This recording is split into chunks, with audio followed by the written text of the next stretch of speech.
At the University of Dundee's Centre for Anatomy and Human Identification, the History Cold Case team is about to embark on a remarkable new investigation. We have got 113 skeletons, all male, signs of unusual conditions. We're not talking about 1 or 2 skeletons, we're talking about hundreds. So it's a very big story. The case will be led by forensic anthropologist Professor Sue Black. Dr. Xanthi Mallet will gather historical evidence, while Professor Caroline Wilkinson will rebuild the faces of the dead. In York, more than 100 skeletons have been found in 10 mass graves. It's an extraordinary archaeological find and the biggest case the team has ever had to deal with. Why did so many people die here? It's very, very unusual. I've never seen a grave like that, to be honest with you. The trail will transport us back 350 years to one of the most traumatic and pivotal events in British history. You just lunge forward straight into the faces of the enemy there. To a time when medical intervention could be as dangerous as life on the battlefield. If I take it off at the shoulder, the chances are you will die. When men believed they were caught up in Armageddon. They thought that they were fighting in the last battle between Christ and the forces of Antichrist. And to one man's surprising story. Oh boy, that is outrageous. That will not only change our views on how the English Civil War was fought, but provide a unique window into the birth of democracy itself.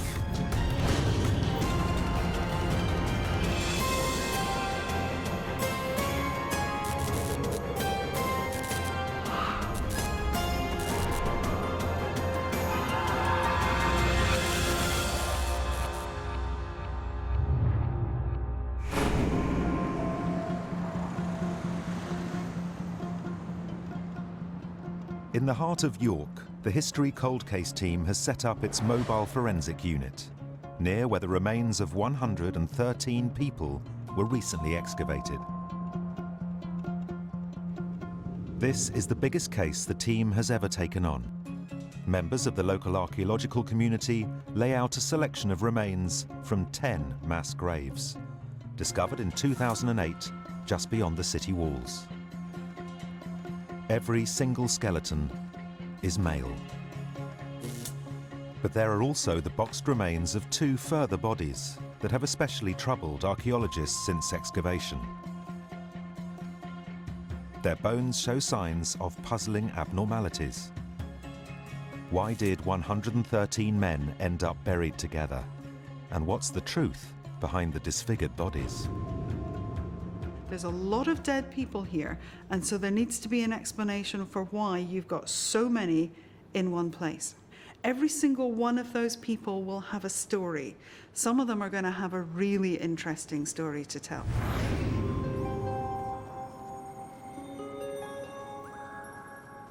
Professor Sue Black and Dr. Xanthi Mallet fly in from Dundee HQ. Together they will carry out a preliminary examination of the recovered bones. There's a lot here.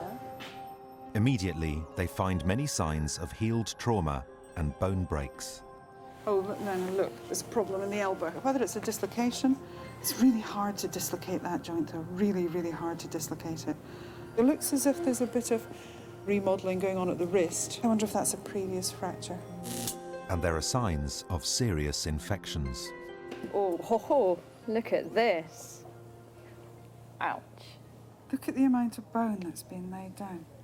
That is nasty. That's very nasty. That's very painful for the time that it's been active. Which Whether is a it's still while, active or not, yeah. I don't know. It's a lot of bone being laid down. That's infective. You know, you've got nerve endings that are inflamed. You've got the pus formation. Oh, it's just not nice at all. Not Literally, nice at all. look, it goes all the way through. And there's like. But it's localised. A simple course of antibiotics today, and that's gone. Yeah. Yet all the bones are of strong, young and middle-aged men.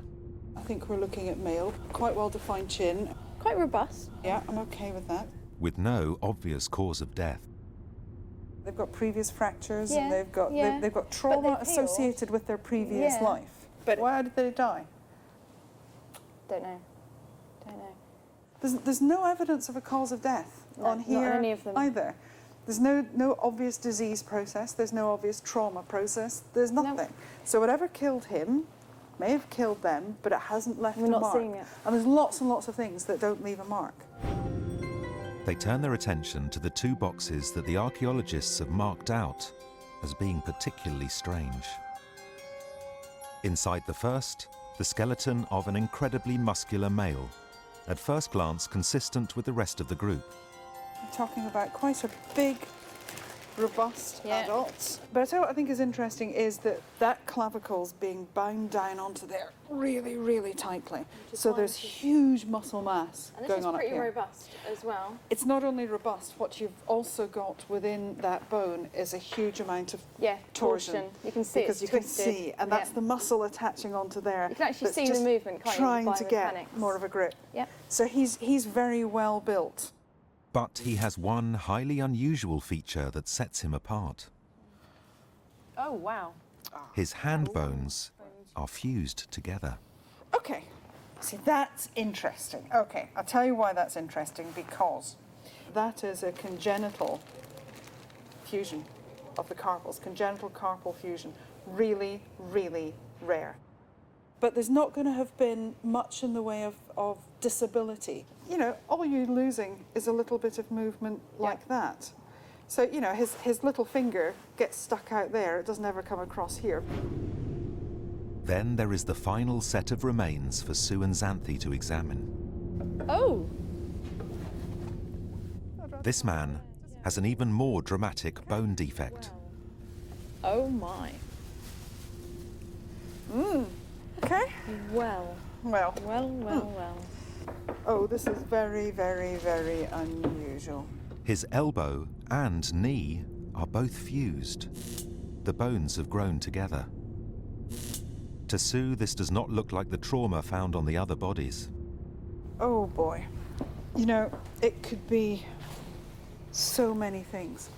If you take the left limb, so there's the humerus sitting like that, fused at right angles at the elbow, but look how it's fused. And the fused knee joint is even more debilitating. I have to say, that is outrageous. That is a very odd angle. But look at that buttress that you've got on here. So muscle. Huge amount of muscle that's This is not a waste. You're not talking somebody who is kind of wasting and not moving. Right. Functionally, that would be better if it was fused Of course, vertical. Straight. Yeah. Sue has found what she thinks might be a rare congenital condition in 2 different men. Her first thought, could they be related? That is the singularly most unusual set of carpal coalitions that I have ever seen. And right next door to it is the most outrageous fusion of an elbow at 90 degrees and a knee at 90 degrees. I'd really like to know if they're related. Yeah. The condition suffered by these 2 men is entirely unexpected, given the nature of the rest of the group. He has a distinct disability. A distinct disability. It's now a 2-fold investigation. Firstly, the group as a whole, over 100 men. Who were they, and what killed them all?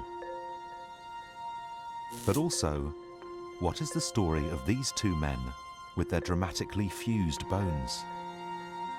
The evidence at the moment, if we were looking at this in a purely cold light of day forensic scenario, is we have 2 individuals, male, of mature age, adult males, who have got congenital abnormalities, or we suspect them to be. We can't make any other link at this stage. But watch the space.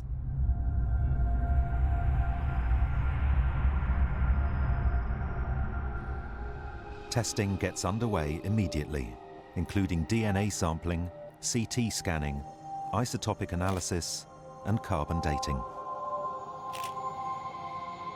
So what I'm going to do now is take some samples of this femur, which is the right leg bone of the male with the strange development. I'm going to take 2 different samples. One's going to be used for the stable isotopes, looking at the provenancing, possibly telling us about diet and maybe where they were. The other one's going to be used for dating the sample, so that's going to really pin down when these people died.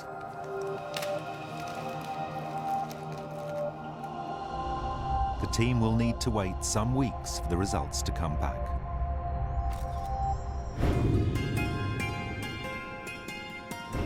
In the meantime, Xanthi needs to gather evidence from the area. So next morning she meets local archaeologist Grahame Bruce, who supervised the excavations.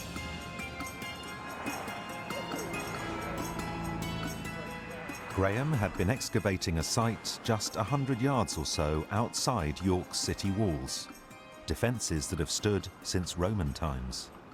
Okay, here we are. This is the site where we found all the mass graves. Back in the Middle Ages, there was a church on this site, and Grahame expected to find a traditional medieval graveyard. But instead, he was shocked to uncover large pits containing the bodies of over 100 men. We've got some pictures of the graves themselves in here. Let's see on this one, where you've got...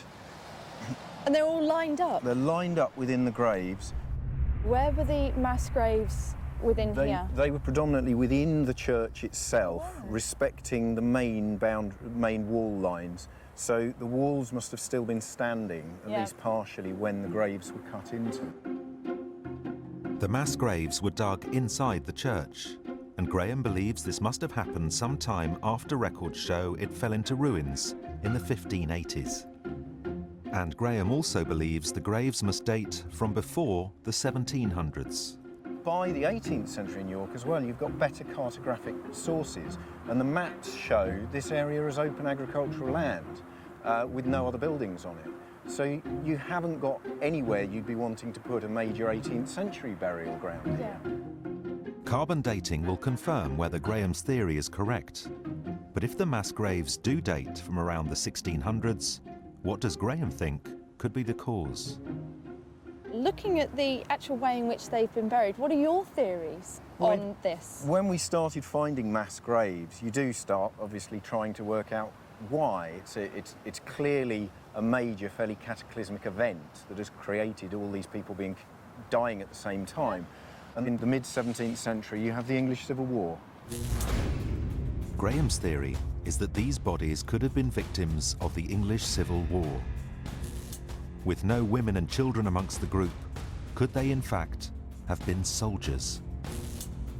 Dating back to one of Britain's most brutal and savage periods of conflict.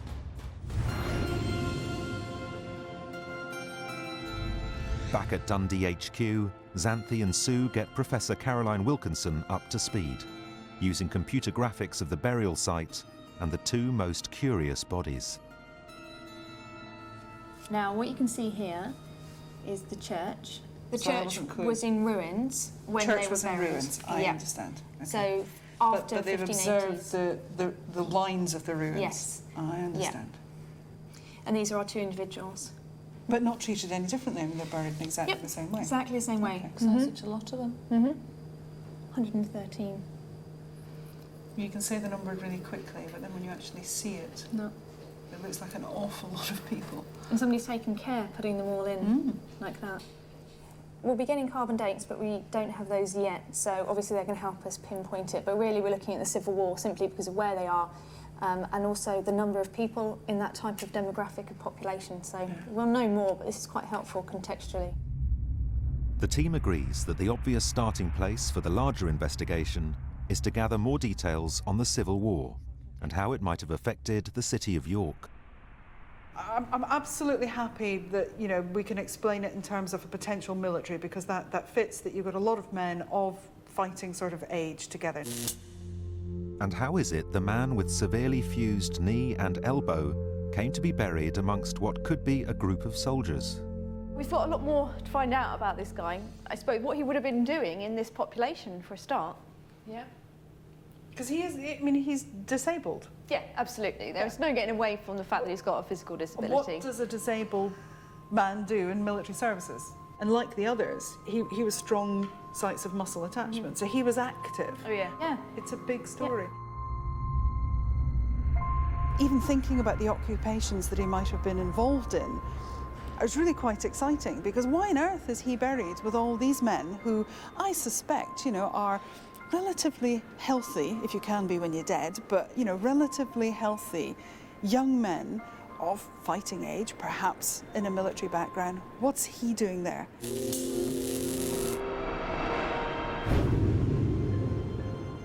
Professor Caroline Wilkinson is going to reconstruct the faces of the two men with the puzzlingly fused bones.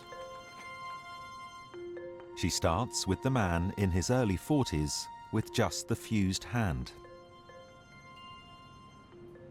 Hey, that might be a nasal bone. Excellent. So we've got quite a prominent nose, but it doesn't look underdeveloped. At this early stage, this man's face seems unaffected by his bone condition, though Caroline spots something that will affect his appearance. He's lost one of his front teeth at the top, and that's before he died, so it's well healed. This appears consistent with him being a soldier. Losing your front incisors is something that's common with people who fight. The teeth next to it look pretty healthy. They're not showing signs of decay, so you know, maybe it being knocked out would be the most likely option. But what of the more severely affected man with fused elbow and knee? Looks significantly younger. That's frontal bone. Very pronounced frontal bossing. So in other words, this brow ridge, very male characteristic. Big nasal bones there, similar to the last man.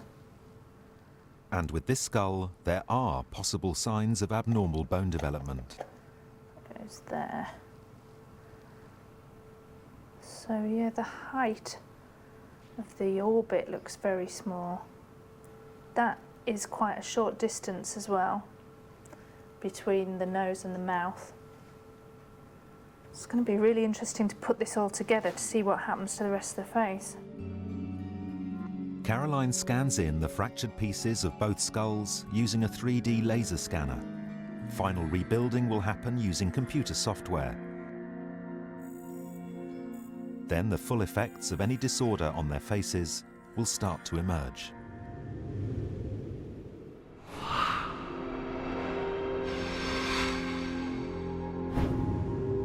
But how did these two men and 111 others end up in mass graves in York?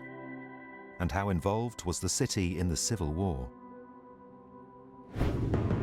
The First English Civil War was fought from 1642 to 1646, when supporters of Parliament rebelled against the tyrannical rule of King Charles I. At the outset, England was divided, with parliamentarian forces controlling the south and the north under royalist control. York was seen as the key to controlling the entire north of England. And historical records recount that in the spring of 1644, parliamentary forces pushed north and laid siege to the city.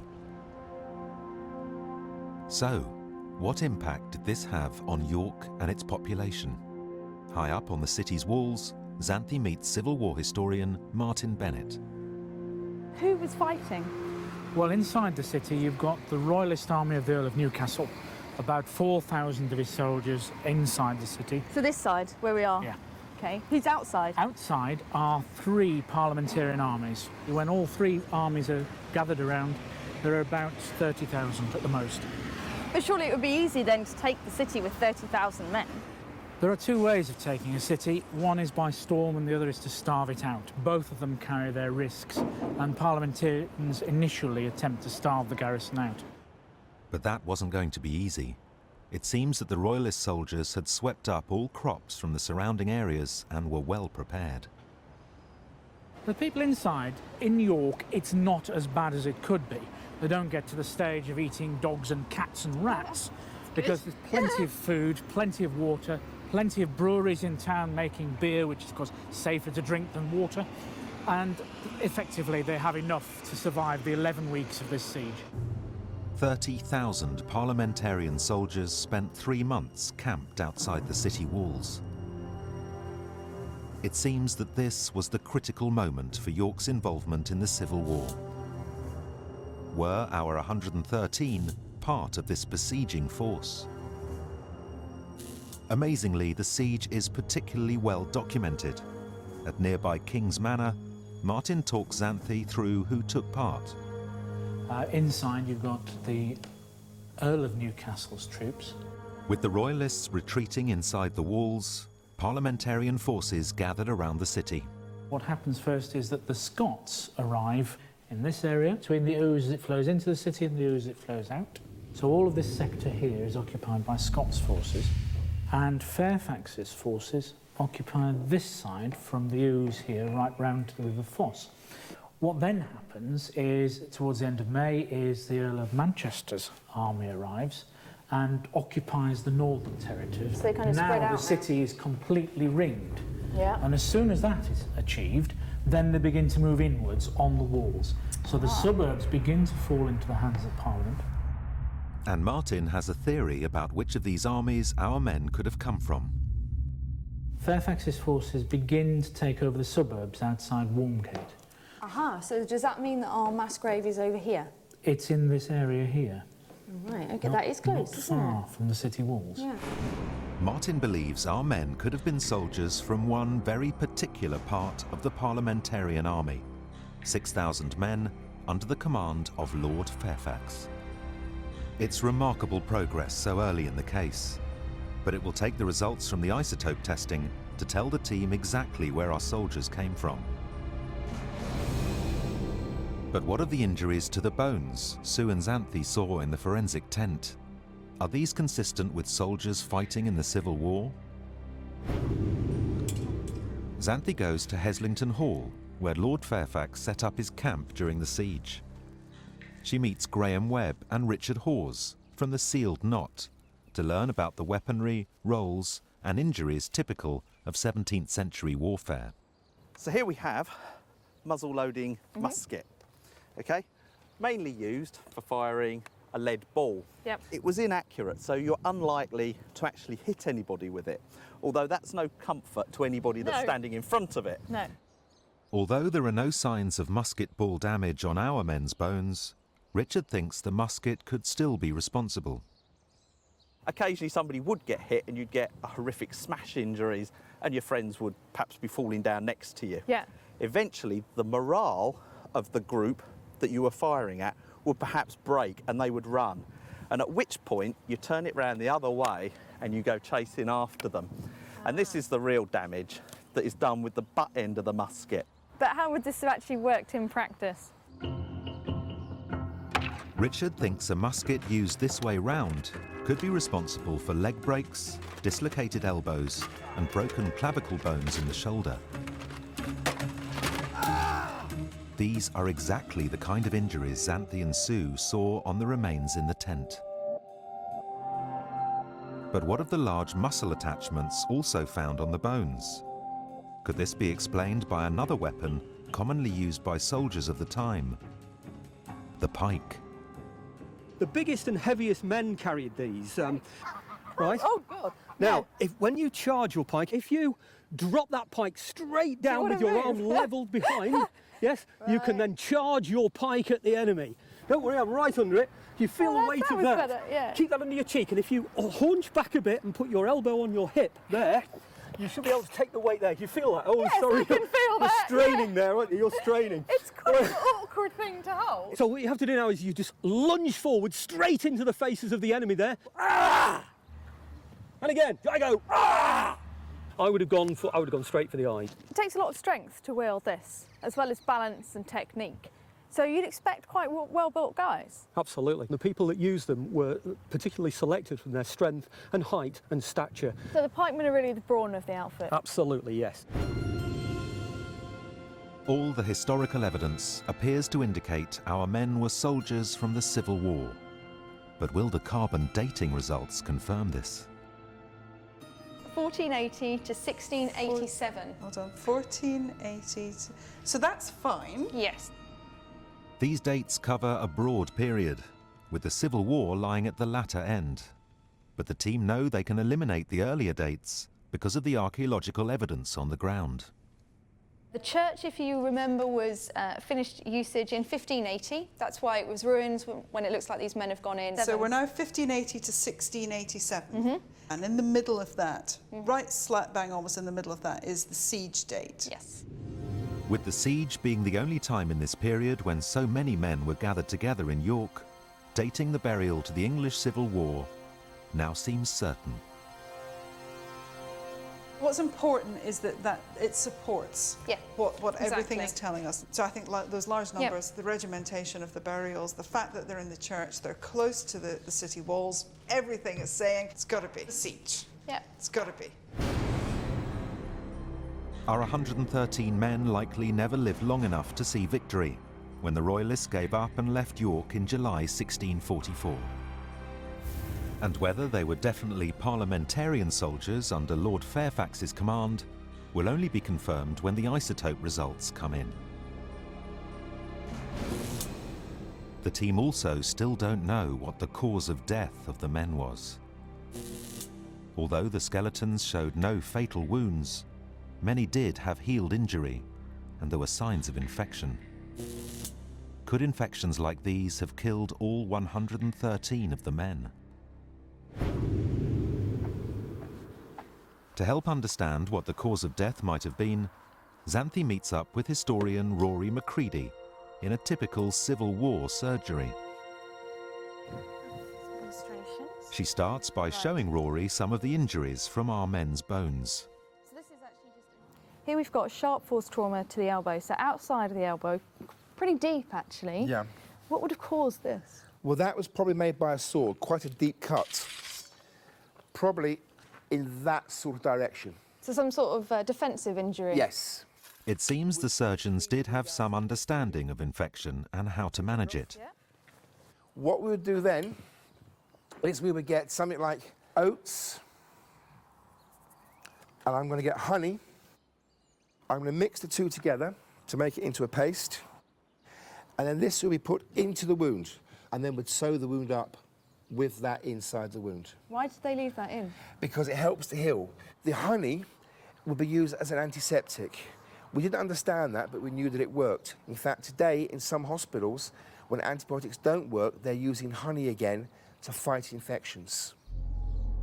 But as these treatments were nowhere near as effective as modern solutions, if the infection continued to spread, the surgeons had one last resort: amputation.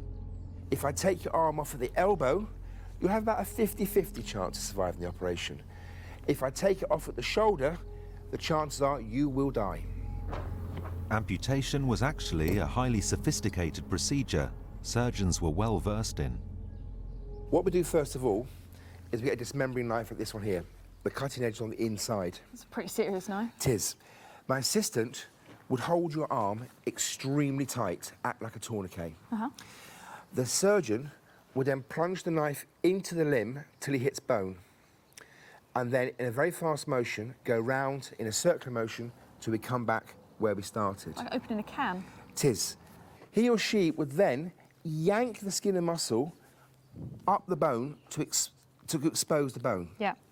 The bone saw would then be used, and as high as possible, I would saw through the bones. Hopefully I'm unconscious. Might not necessarily be. Okay. When you've sawn through the limb, yeah, we then cauterise the wound. This would then go on the end of the stump. Yeah. What happens then, if they've done it right, the skin and muscle should be longer than the bone. Yeah. This should come down over the end, and now I've got squidgy bits to play with. Yeah. This will be pinned through the wound, and then put another pin the other way. Why? That way you can control the tightness. You'd put a figure of 8 loop of thread over the two ends of the pin. Right. I'll come along the next day, and what I'll do is I'll make that figure of 8 tighter and tighter and tighter to draw the skin and muscle over the end of the stump. That's very clever. Very clever. They may not have had today's medical expertise and equipment, but Civil War surgeons were certainly competent enough to stop all our 113 men dying in one go. Simple infection can't be our cause of death.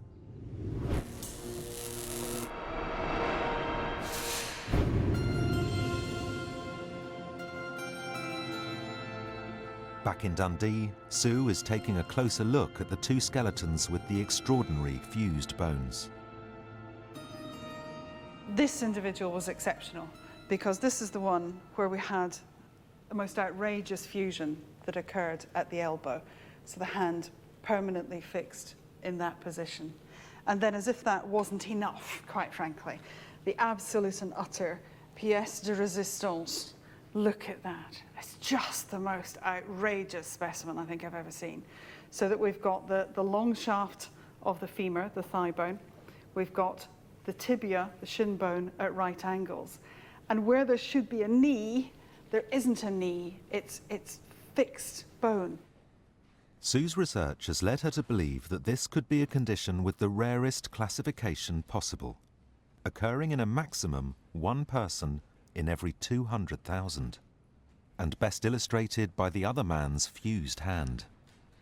They call it carpal coalition syndrome because that's the most common bits that fuse together, all of these little bones. When bone forms, before it becomes bone, it's a big mass of cartilage. And if you think of it like cheddar cheese, that big lump of cheese was never cut. And so we think that this is about a malformation of the joints. This is a rare genetic condition. To find one of those is rare. To find 2 individuals that may be displaying the same thing can't be a coincidence. It absolutely can't be a coincidence. Sue has discovered that the man with the dramatically fused knee and elbow also has fused bones in his wrist. It's significant new evidence to link the conditions of the 2 men. He has a carpal coalition too, but it's only 2 of the bones. And the bones that it is are the bones that are sitting down at the base of the thumb. So this one that's called the trapezium and the trapezoid. These 2 little bones have fused together. Carpal coalition syndrome is a genetic condition that's passed from parent to child. It's inherited. If it's in your family, it stays in your family. And what's the likelihood of that occurring randomly alongside somebody else with that? You know, I don't like coincidences. I don't believe in the tooth fairy, and I don't believe in coincidence. But Sue has to be sure.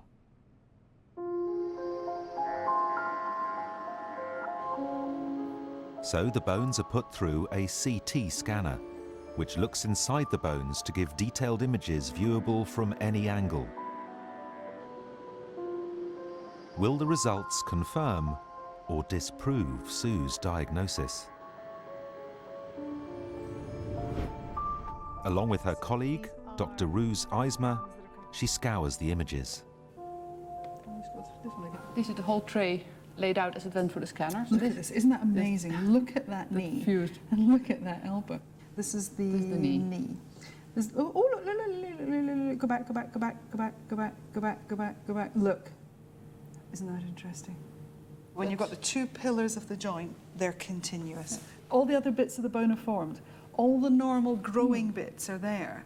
What isn't there is the joint. Space in between. Yeah, there's no joint space. Now that isn't trauma. That isn't disease. That's embryological. Yeah. That's our multiple synostosis syndrome. That's the most amazing image. Sue's instincts are confirmed. The only question now is, okay, we know they've got that syndrome, we've diagnosed the syndrome, are they related? DNA samples have been taken from the bones of the 2 men under sterile conditions. These results could confirm any familial link between the 2 soldiers, but the results are still some days away.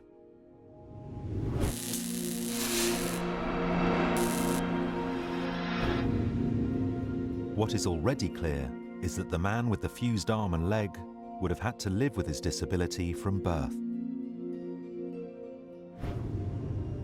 But how would he have coped with such severe disability 350 years ago? And what function could he have served in a Civil War army?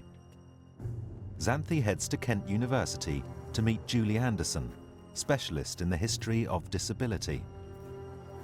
Julie has brought along a range of wooden replica crutches and supports the disabled soldier could have used. They look pretty simple, just whatever's going to help somebody get around. Yes, crutch design remains very simple until the 20th century.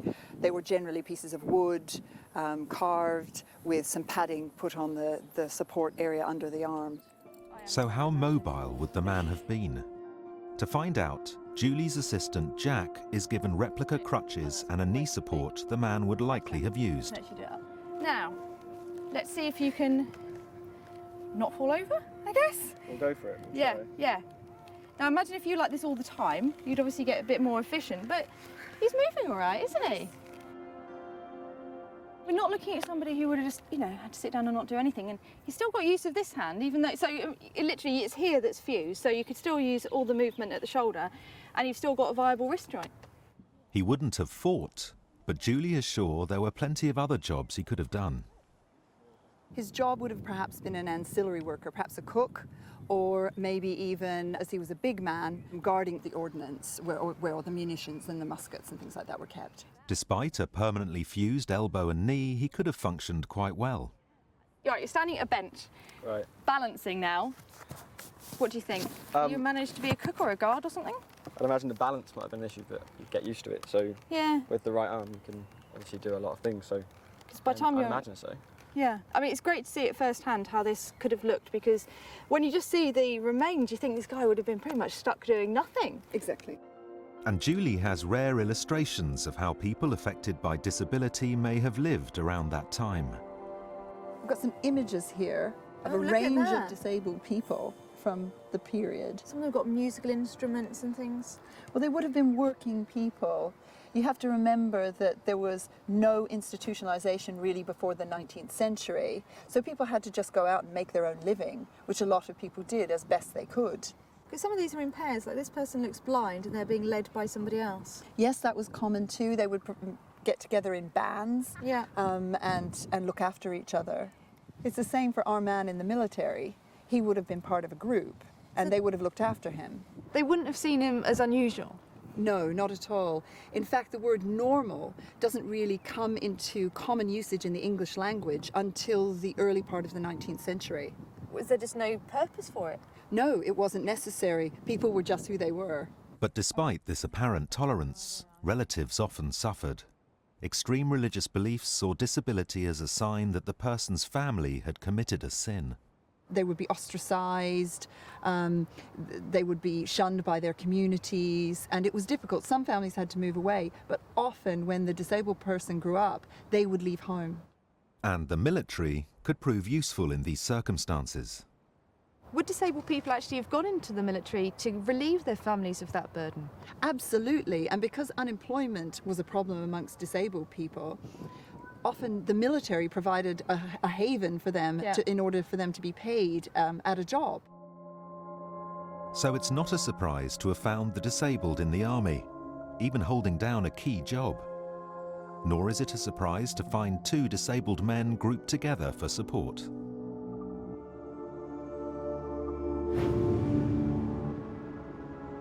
Back in Dundee, Caroline and her colleague Chris Rynn are close to reconstructing what our two men may have looked like. The older man is missing his front tooth from the blow to the face he took, likely in battle. But the more severely disabled man's face has been more complicated. It's been a really challenging process for me with this one. This was very definitely asymmetry that was extreme. It's just been really interesting to try and show the face of someone with a congenital condition. And we're seeing some dysmorphia, some changes to the facial structure that may be connected to this condition. What I've done is to take in a nose from a database and then try and distort that to fit with the bones. You can see that we've got quite a bent shape to the lateral nasal bones, the bones on the side of the nose, which is suggesting this shape here. And one of the things that I've noted a lot in the literature for this condition, we may have to consider giving him cross eyes, because that seems to be a likely option. But were these two men really related, as their shared rare condition suggests.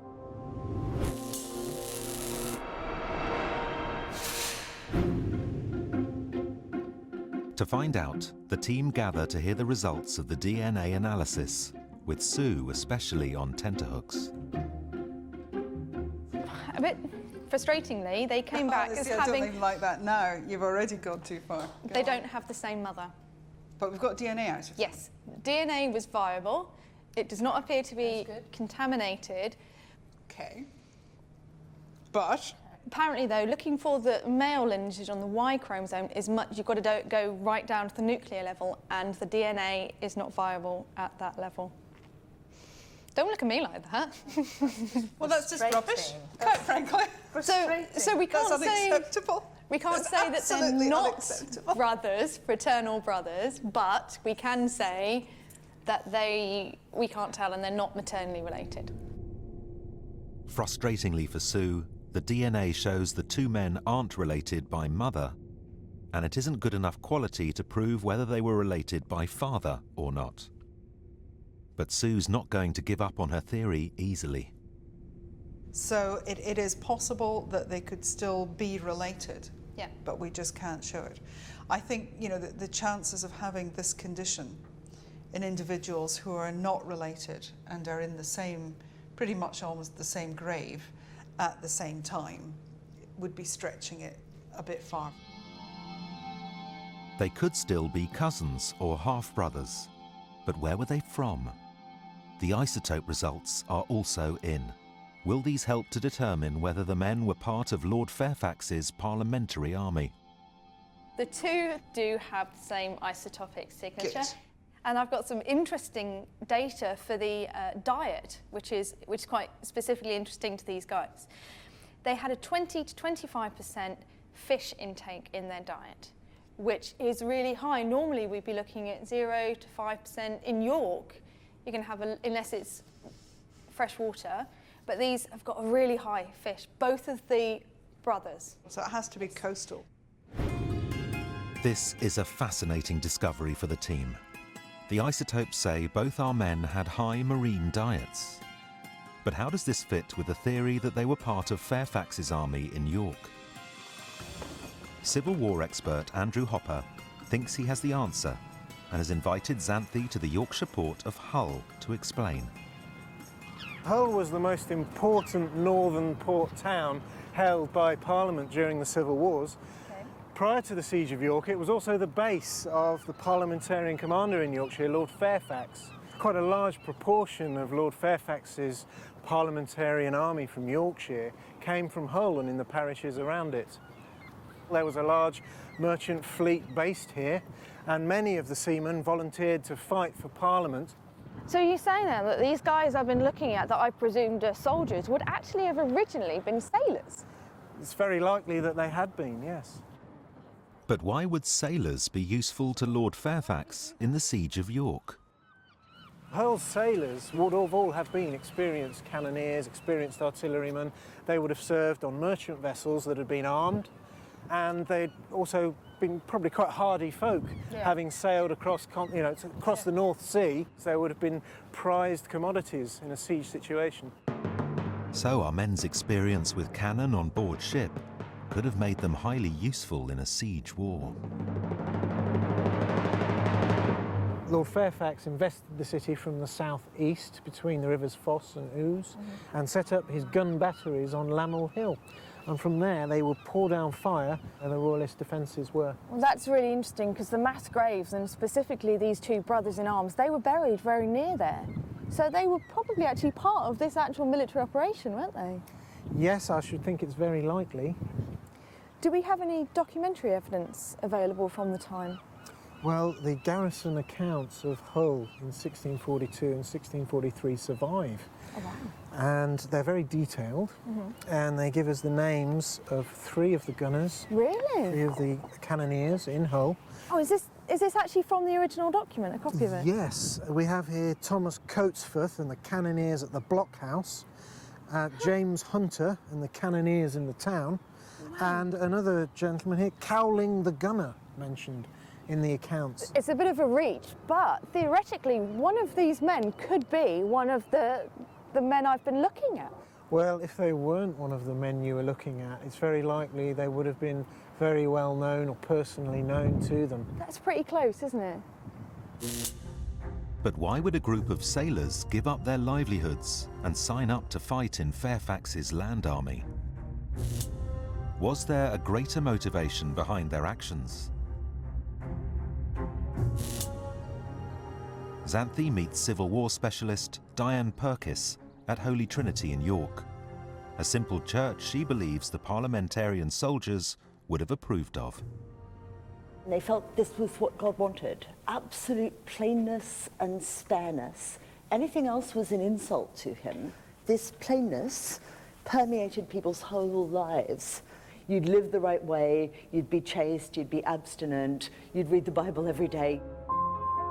Many ordinary Englishmen joined the parliamentarian cause because they hated the elaborate ritualistic church King Charles I stood for, as well as his belief he was appointed by God to rule by divine right. He tried to impose on the Church of England a much more posh, hierarchical, glittering, bishop-driven kind of model of what the Church of England ought to be, and these people didn't want a bar of it. But they also thought that was actually icon worship, something that pretended to represent God, but actually broke the second commandment, where God says, "Thou shalt not make unto thyself a graven image." How do we go from religious fervor to war? Well, some of these guys actually thought that they were fighting in the last battle between Christ and the forces of Antichrist. Some of the more radical ones believed that if they acted rightly, it would actually inspire Christ to come down from heaven and rule the world. And save the world. And save the world, and create an ideal world. Well, that's worth dying for then. It's a massive cause. Yeah, exactly. And Diane has written evidence of the soldiers' religious fervour. This is actually a letter that was sent to London. This man plainly thought he was God's soldier. It's actually headed, "A relation of the great victory obtained by God's assistance by the Parliament's forces." And the letter itself says, "Sir, by God's blessing, I can tell you I am alive, and so are you, and by God's victorious arm, the Church of God is alive." So each and every man thought he was God's soldier? Yeah, and they thought the army was the Church of God. So now the opposing royalists in the field are God's enemies. They're radicalised. That's how we see it today. That's right, yeah. So the experience of serving in this army and thinking these kinds of religious thoughts has radicalised this man. Was it this same religious conviction that drove our men to the siege of York and their eventual demise? The team believe they now know where the men were from. They know who they were fighting for and what their motivation was. But they still don't know how they died. There is evidence of having fracture occur to bone, but it's very well healed. There's an evidence of infection to bone, but again, it's very well healed. All of this is consistent with them being a fighting force, but it's not consistent with what caused their death. And if you can rule out the infection side and the trauma side, the only thing that's really left as a feasible cause of death is going to be disease. It has to be disease as the most likely cause of death for so many individuals.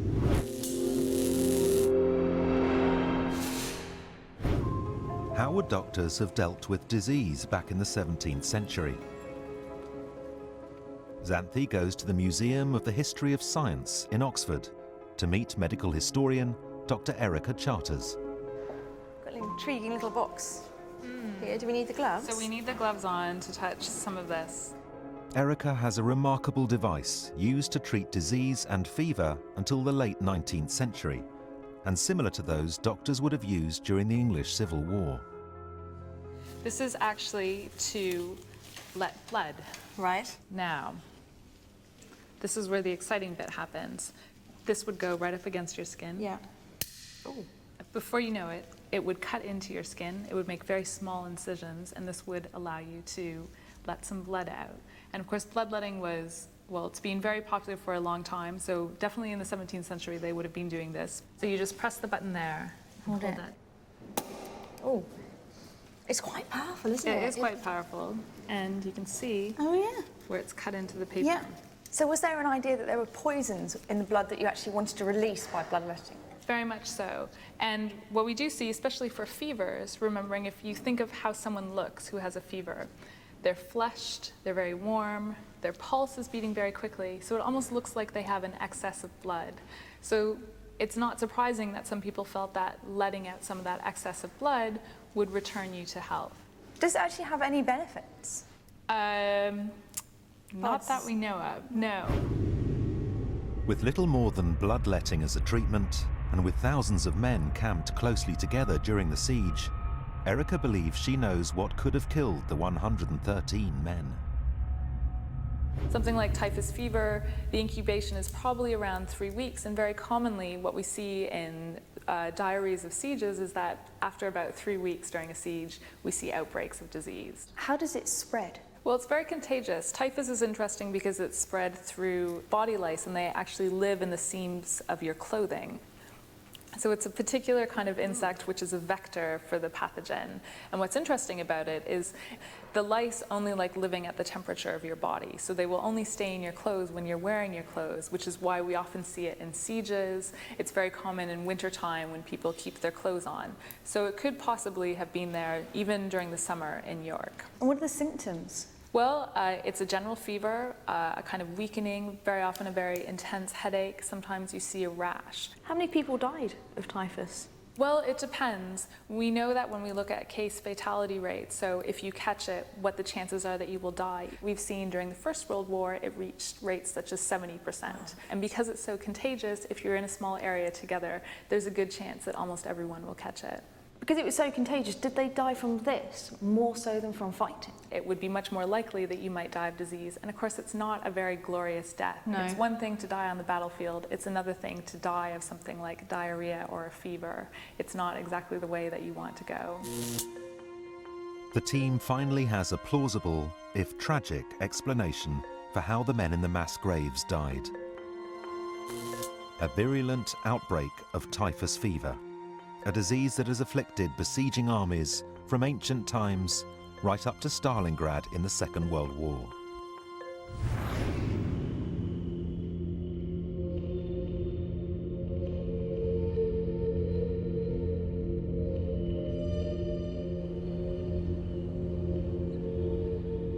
With the final part of the puzzle in place, it's time for the story the bones have told to be relayed back to the local community.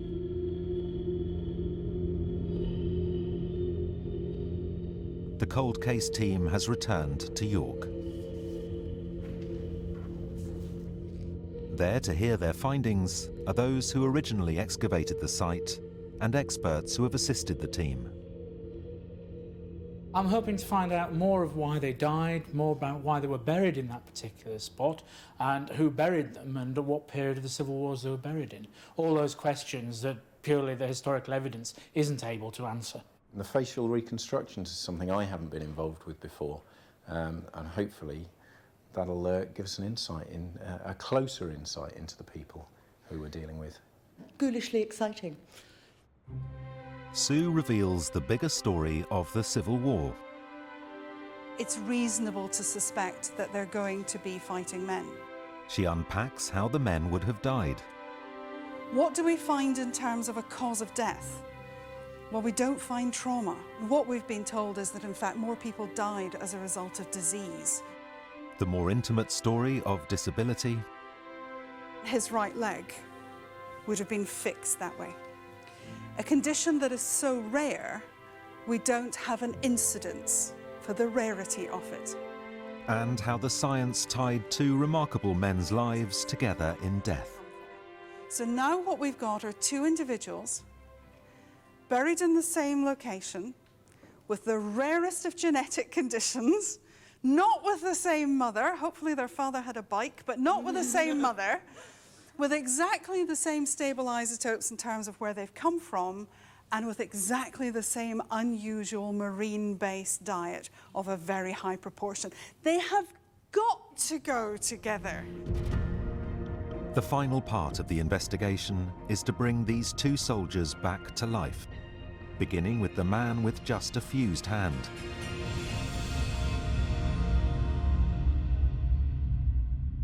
It's a strong face. It's a very strong face. Yeah. It's actually quite a pleasant face.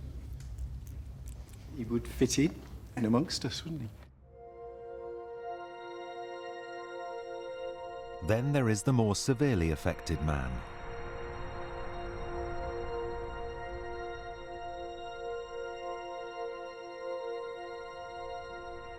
Now, I don't know whether his squint eye was inward pointing or outward pointing. When we looked at the literature, inward pointing seemed to be more common. These guys would have been used to seeing people who'd had much more major battlefield wounds. And, you know, like your face cut in half by a cavalry sabre, you're losing an eye to a pike. That asymmetry is relatively slight in comparison with what they would have seen. And for Sue, it's this man's story that has been the greatest revelation. He was active. So he's not a passive person. He's been with the rest of them, treated the same way as the rest of them. Whether we now might think of him differently in terms of a disability, that disability wasn't being recognised as him being an outcast. He was treated very, very much like the others. It is an absolutely unique set of remains. It is fascinating.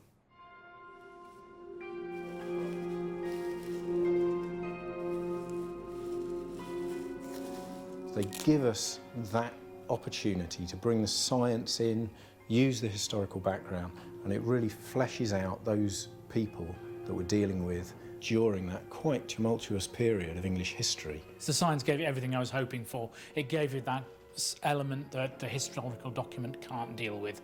It gave us something beyond the paper, beyond the page, and beyond the text. The guy with the disabilities, I was just fascinated that such a guy could find a place in Fairfaxs Army. I think that tells us something so important about the way this war was developing and the way people were thinking. Because plainly, we've got an evolving meritocracy here. Every man was supposed to be good for their job, and if they were good for their job, that was good enough. And that was what led, really, to the modern parliamentary democracy that we all enjoy. The cold case team has uncovered two remarkable tales. The larger story of the 113. Strong, committed men fighting for a cause, tragically cut down by disease before their victory was assured. But also the personal story of two men, likely closely related, who despite huge disadvantages stayed together in life and death, forever brothers in arms. The story complete, their remarkable bones are now handed back to the community. This has been such an amazing story because it brings so many different elements together. It is a huge historical story, but it's also an incredibly important story. I'm not aware in the literature of anywhere of this type of remains ever having been recorded before. I think this is a first. I may be wrong, but I think it is a first.